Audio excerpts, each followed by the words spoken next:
United States, about half of the people live in cities and their suburbs. Between these cities has grown a network of transportation arteries to carry men and goods in a steady flow of commerce. Largest of these cities is New York. Here we find a good example of how such transportation arteries also develop within the city itself. This is Manhattan, business center of New York City and heart of the city's life. Millions pour into the area every day to work and shop, to buy and sell, to manufacture clothes, to run banks and brokerage firms, to handle imports and wholesale goods, to load and unload ships. But where do all these people come from, and how do they get here? Some of the people who work in Manhattan live in apartment houses and other sections of the city. Others in single-family houses out in the suburbs. In the mornings, Manhattan acts like a heart and draws in the workers from their homes in the surrounding areas. The streets become filled with crowds of workers and shoppers. Then, in the evening, the workers stream home again. And the business section becomes a ghost city. Day after day, year after year, this constant cycle goes on, the rhythm and pulse of the city.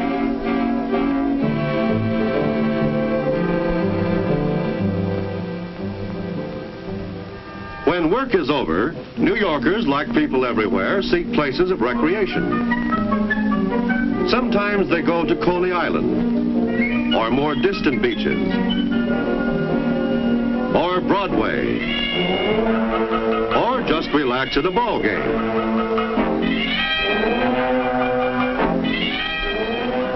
And so we see that the main job of transportation in the city is to carry people between 3 points: where they live, where they work, and where they play. In New York City, people have a choice of several arteries of transportation. Certainly the most important means within the city is the subway. Almost any section of the city is within easy walking distance of a subway station. And by subway, one can travel to most points in the city, quicker and cheaper than by any other way. The subway schedules are arranged to meet the changing flow of traffic. In the early morning, there is heavy subway travel, followed by a slackening. In the late afternoon, there is a second rush, returning workers to their homes.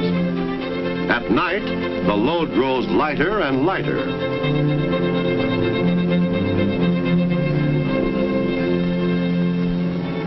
Because the subways serve only the city, suburban trains take their place in providing transportation to and from outlying communities.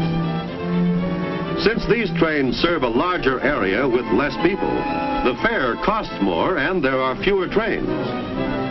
But once aboard, the commuter can enjoy a leisurely, comfortable trip. About 2 miles from the station, the train goes underground. From the station, the commuters continue on their way by buses, taxis, or on foot. Like the subways, in the mornings, the suburban trains carry heavy loads of workers to the city. This is followed by a slackening. In the late afternoon, there is a second surge as workers leave the city and return to their suburban homes. At night, there is less travel. Many commuters who come from New Jersey to New York must leave their trains in New Jersey and continue their trip by ferry boat. Although the ferry is slow, its passengers can get a breath of sea air before they plunge into the bustling city.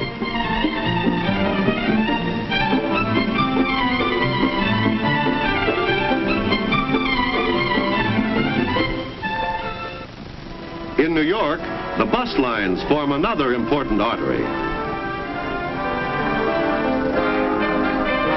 Their routes weave a tightly laced pattern over the face of lower Manhattan, and one can find a convenient bus line almost anywhere in the city. Buses are slower than the subway, but they offer the pleasure of being able to see store windows and the people of the city as they work and play.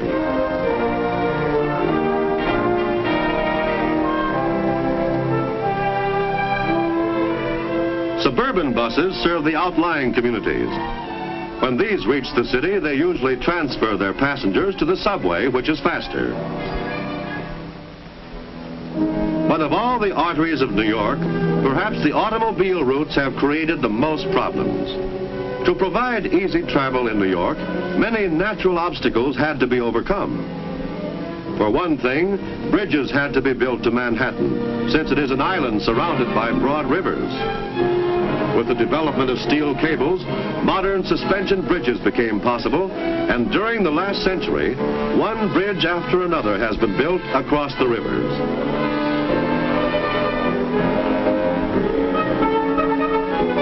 To supplement the bridges over the rivers, tunnels have been built beneath them.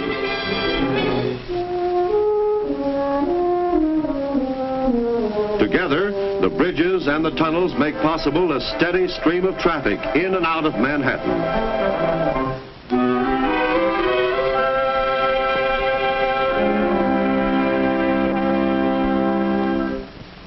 Every large city has a problem of unusually heavy traffic during rush hours.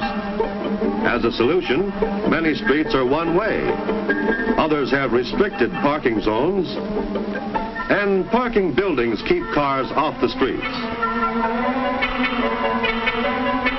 To supplement the existing routes, big express highways have been built to carry cars at high speeds directly to and from the heart of the city.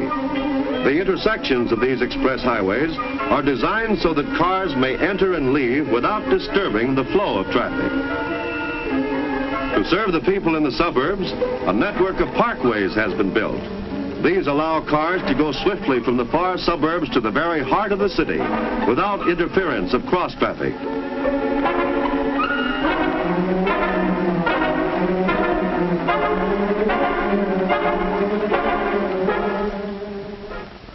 And so, by day and night, year after year, these arteries of New York throb steadily, their pulse timed to the life of the city. But it is no accident that they operate so smoothly, or that new ones come into being just when and where they are needed. Providing transportation for New York's millions is the job of many kinds of experts. This group of research workers analyzes population trends to determine when and where new arteries are needed. Over a period of time, the people of the city move from old sections to new ones. As the population shifts to other sections, transportation must move with them, and new arteries must be built.